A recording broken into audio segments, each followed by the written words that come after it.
Hello everybody and welcome. We won't be a minute, just getting my camera set up. Sorry about that. Tonight we are going to be doing a very, very quick meal because you know how much I love my quick, easy ones on weekdays. And we're going to be doing chicken fajitas. So make sure you've got everything ready to go. We've got our tortillas here ready. We've got our chicken, we've got our sliced red capsicum, green capsicum and our onion, and of course our spice mix. So if you are watching and you're cooking along tonight, make sure that you've put your spice mix together, which is all those beautiful spices. Now off the top of my head I'm going onion powder, garlic powder, cayenne pepper, cumin. This is really because I'm just, trying to work it out. Anyway, but one of the things in there is chili powder. And in the recipe, I did say 2 teaspoons, but in brackets, I did say you can turn it down a little bit. So if you don't want it quite as hot, it was a bit spicy. So if you like the spice, go with the 2 teaspoons. If you don't quite like the spice, then just drop it to 1 teaspoon, just to take that sort of little bit of heat out. Although the sour cream that we're going to add to it at the end does help to take that heat away a little bit, but personal preference, of course. You do what suits you. So that's what's great about our lives. Now I have a slight confession. I kind of forgot that I had a live until, a couple of hours ago, and I was like, that's right, because it's Wednesday. Normally it's Thursday. And I pretty much had all of the ingredients here ready to go. So it's one of those recipes that you can grab most of the ingredients out of the fridge, ready to go, nice and easy, midweek, and you can't beat it. So I'm going to start because I am just going to do my quick grating of my cheese. Now, if you want to do fajitas and you want to add grated carrot and cucumbers and all those sorts of things, absolutely go for it. These are just a really basic one. You can do some steamed corn on the cob and then cut the corn off, or you can fry them in a fry pan. You can do so many ways. You could do it in your cocotte. Congratulations to anyone that has one, and I will talk about that for a little bit later. But yes, so you can do lots of things you can add to your fajitas. So I'm just going to keep it nice and simple because I am using the little fajitas tonight as well. So you can't overdo it, okay? So we don't want to overcrowd our fajita and be wearing it down our arms, or you might like it that way. That's up to you. Sarah is there answering all of your questions tonight. So if you do have questions along the way, please do reach out to Sarah and she will give you the answers. She's got the recipe there as well. So if you do miss any of the steps along the way, please feel free to let her know and she will help you through. So we should go. So I'm going to start by just grating my cheese. Do you know, one of the things that I learned very early was that buying already grated cheese is a really bad idea. So already grated cheese comes in, with anti-caking and antifungal agents to stop to sort of make it last longer. So grating your own cheese is just super simple thing to be able to do, especially when you've got your food processor. So we're going to do our cheese first. I've just got half a block there, and I've just got my midi bowl in there because I like that's the only thing that I have to wash up pretty much. Besides obviously the top and everything, but it keeps that bottom bowl nice and clean. But like I said, if you want to grate some carrot, slice some cucumber, do all of that, then absolutely feel free. But these are just some nice and simple ones today. So our cheese is grated.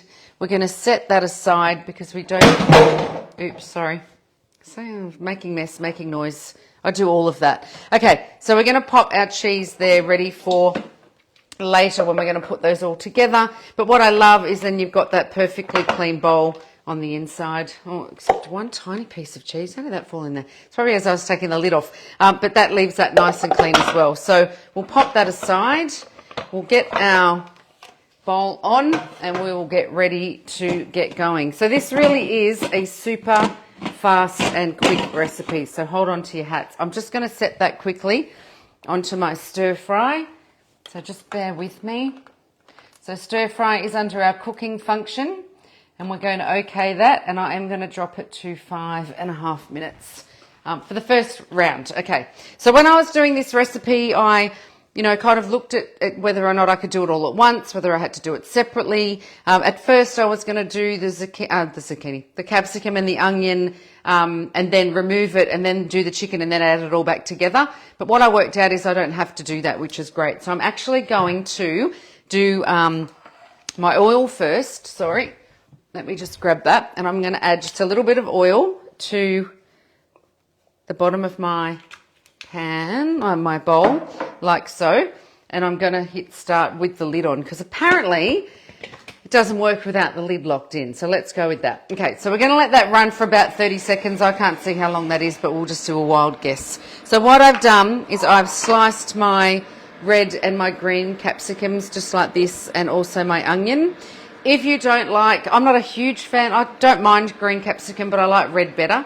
If you wanted to do red and yellow or more green or no, whatever, do it, whatever you've got, it doesn't matter, and that's the beauty of this recipe as well. So we're going to just heat this up, and then we're going to cook for just 5 minutes our capsicums and our onions. So we'll just let that that oil just heat for a minute. Now while that's then cooking, I'm going to coat my chicken in those beautiful spices that we've put together. And Sarah can remind you of what they are if you haven't got it with you. But it was all done, it was all put onto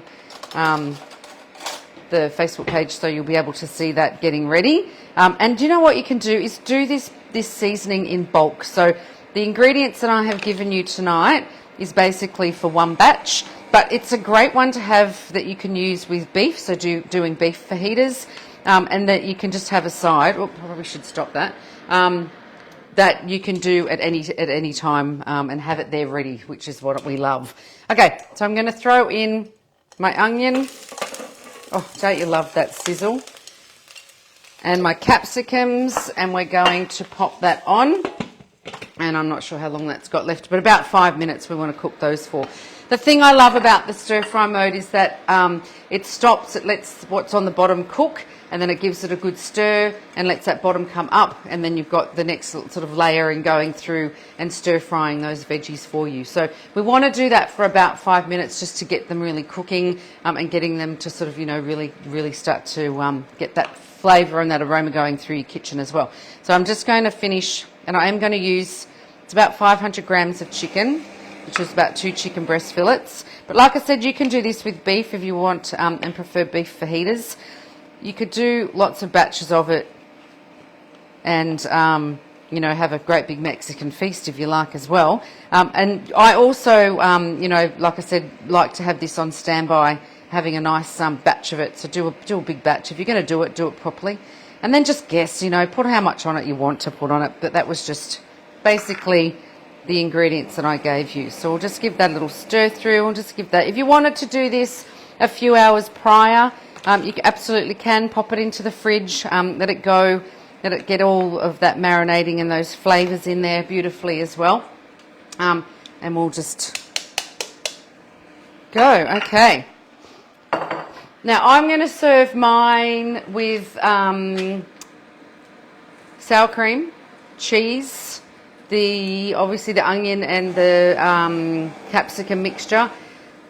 And then I'm obviously with the chicken. Now, can I just say, if you have people in the household, and this is what I love, that you can really separate this if you need to. If there's people in your household that are not fans of the onion and the capsicum, then cook it for about 8 minutes and then set it aside. So take it out of the bowl, set it aside, pop it into a ceramic bowl, put some foil on it, pop it into the oven really low just to keep it warm.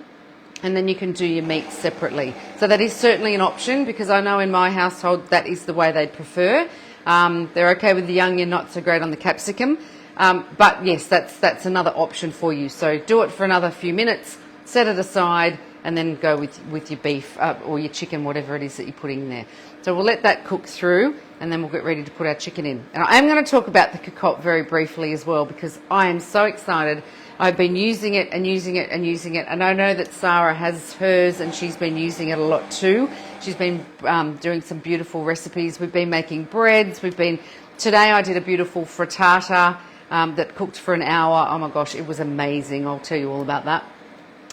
But so many things that we can do in here. So let us know if you've got one, and let us know what your favourite dish is so far. We are putting recipes together all the time so that you've got more things to do. But basically, you know, it acts like a slow cooker, and what you've basically got to do is just adapt to the timings, and you'll get used to it. It took me a couple of goes to work out, you know, the level and the heat and what it needed to do and how long it needed. Once you get the hang of it and the swing of it, you'll be absolutely fine, and you'll be doing all these amazing recipes like any slow cooker would do. And it's perfect time because it's just in Sydney, turned cold. So I think tonight we're at about 8 degrees overnight, which is cold for us for, you know, this time of year it feels. But anyway, that's where we're going. So it is a perfect time for our amazing cocotte to come out as well. So this must be very close to done. Let me just check.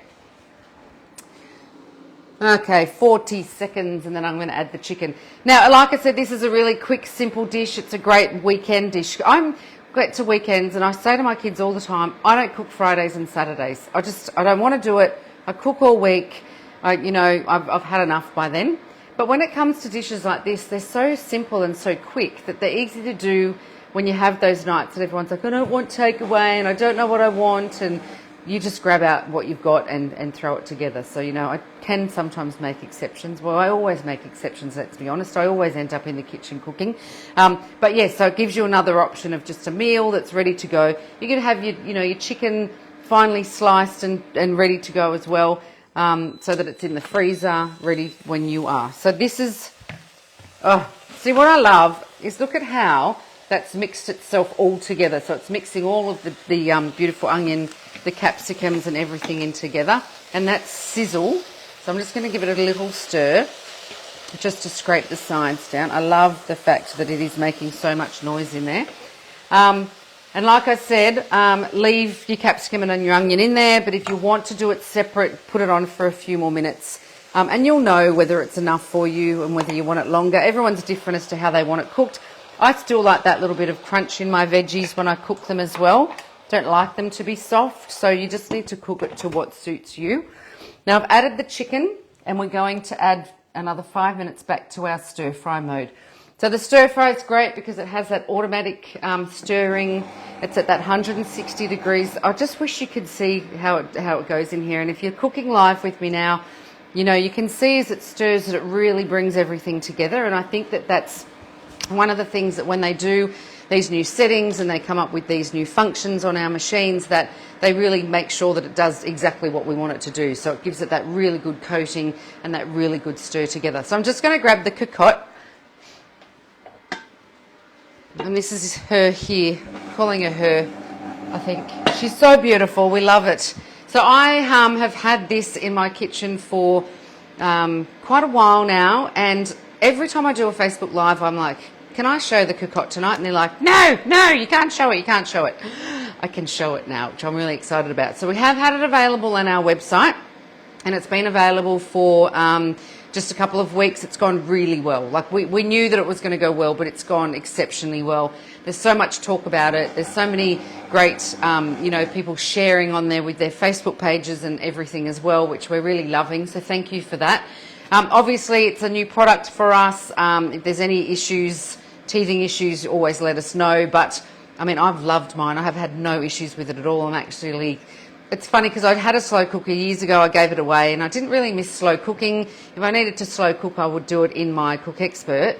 And then I got this, and I have not stopped. I'm just absolutely loving it. It's just brought me back to why slow cooking is so amazing, the amazing things you can do. So lamb shakes and beef ragu. I mentioned earlier I did a beautiful frittata today, and what I loved about that, because people say, well, you can do that in the oven or you could do that in a saucepan or a fry pan. But what I loved was that I used this first of all, and I threw in a whole lot of cherry tomatoes or grape tomatoes with some garlic and some oil and some basil, and I just let that cook for about 8 minutes, and they got really soft, and I took half of them out, added my egg mixture, added some spinach, covered it in some mozzarella on the top, popped the lid on, and then for an hour at 110 degrees, I just let that cook. It came out absolutely perfect, and it was so delicious. And half of those cherry tomatoes I took out at the start and then served it with that little drizzle of balsamic vinegar. But such a beautiful, beautiful thing to be able to serve up for a breakfast. So what I did was I actually thought, oh, how am I going to get it out of here? Am I going to have to, cut it with a silicone spatula and try to get it out? What I actually ended up doing was getting a platter and just wiggling it, and it tipped out perfectly. Because it's non-stick, and that's what's really great about this. So, people think, so why would I use this over a, cast iron? So this is a cast aluminium pot. It's a 7-litre capacity pot as well. But the great thing is with this is it's set and forget, so that you can put it on and you can walk away from it. So it will slow cook up to 4 hours. You can reset it after 4 hours if you need to. I haven't found that I've needed to. I think that the quality of the product. I think that the actual product is thinner than a great big sort of ceramic pot that goes in a slow cooker. Helps things to still slow cook, but cook a little bit quicker.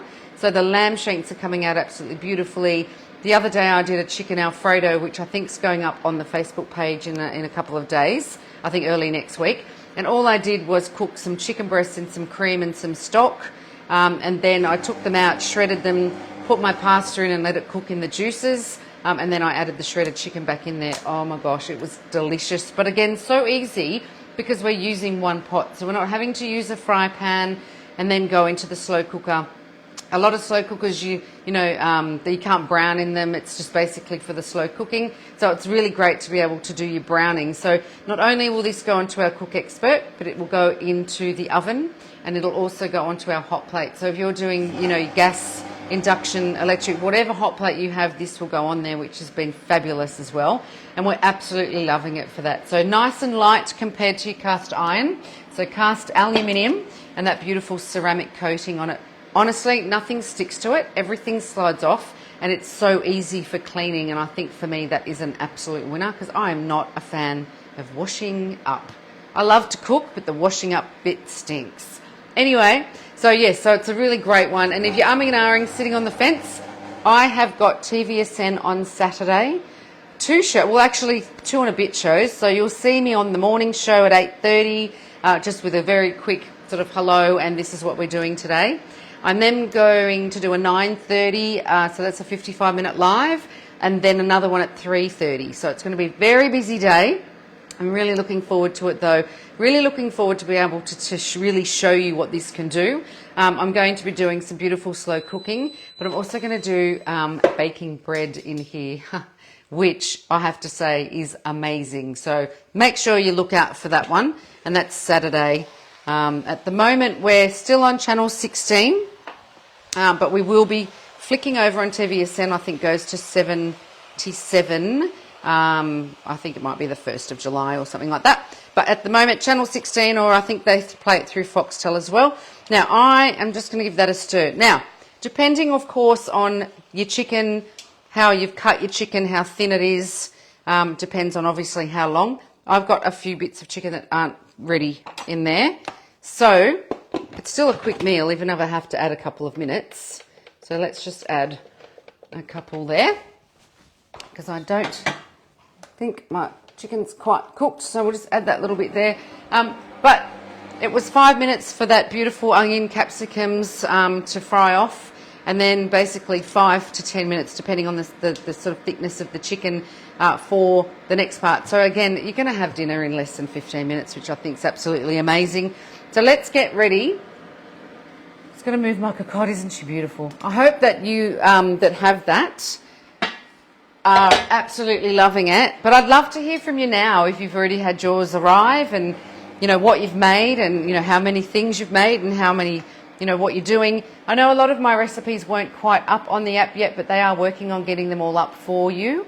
But I've had so much fun being able to do that, and I'm going to continue to do it. So today's frittata was a whole, let's just try it, let's see how we go. I need to do a brunch menu for another live that I'm doing, and I kind of thought, what do you do? What am I going to do? I don't want to do porridge, how boring. So I then came up with the frittata idea, and I couldn't believe within an hour it was so beautifully cooked. So it's a really great one for us to be able to be doing. So I did record parts of it, so we will get that up for you as well with the recipe, so that you can actually give that one a go. But what I love about things like a frittata is, again, using the things that you've got in the fridge. So if you've got zucchinis, grate your zucchinis up and use those. If you've got, pumpkin, do some roasted pumpkin and add that to your frittata. Yum. That just made me really hungry. But there's so many things you can do, and so that's what I love. Again, it's just having those things on standby, or the things you need to use that are in your fridge and your pantry and all of that as well. So we're going to get ready. Now, everybody builds their fajitas differently, right? So no judgment here. You can do it any way you like. Okay, so I'm going to start. I like to do the sour cream first because I don't like it when people do the sour cream last and then they get bits of food on the spoon and put it back in the sour cream bowl. So I am very protective of that. So I like to add my sour cream. So I'll just pop that on. You can add as much as you like. If you weren't watching, I'd probably add more, let's be honest. I am a fan of the barbecue sauce on a fajita. Sorry, not sorry. I don't know. I do some strange things. But it's really good. I have to say, if you haven't tried barbecue sauce on a fajita or your tacos or your nachos, you have to try it. And until you've tried it, don't be knocking me. Okay, so I'm going to add some beautiful slices of avocado on there. So we'll add that. Yum. And like I said, you can add anything you like. So if you want to get into it and you want to do, you know, last time I went to Bali, fajitas was something that I ordered all the time because they'd come with the separate fajitas and then the separate capsicum and onion mix and then the separate corn, barbecued corn mix and then everything's separate and then you can just put on everything that you want. I love dinners like that. Keeps everybody happy. No one's going to be upset because they'll all work it out for themselves in the end. Okay, I'm absolutely positive that that is cooked now. Okay, so let me just show you. Oh, it smells delightful. Is anyone cooking with me and tell me that it smells great? Okay, can you see that? So that is it. That's what it's looking like. So I'm just going to grab a pair of tongs. Oh my gosh, what's the time? It's like 6:20. It's an early dinner. Okay, are you ready? So we're going to add our chicken and our onion mix. Oh my gosh, it looks so good. We're going to add a little bit of cheese, probably over grated cheese, but you know, it'll always get eaten in this house. Yum. What have I forgotten? What is my favourite herb? Come on. You get a prize if you guess this. No, you don't really. Coriander. Has to be. So we're going to add our beautiful coriander. When I go off this live, I'm also going to add barbecue sauce, not going to lie. And there we have dinner. So it is something that you're going to have whipped up, including prep time, in 30 minutes maximum. So I hope that you enjoy this one. I would love for you all to watch TVSN on Saturday. It's going to be a busy day, but very excited to be able to be bringing you some new recipes for the cocotte. Fabulous, excited, can't wait. It's called Kitchen Day. It's going to be amazing. Bon appetit. I hope you enjoy it. And thank you for watching, and I'll see you again soon. Bye for now.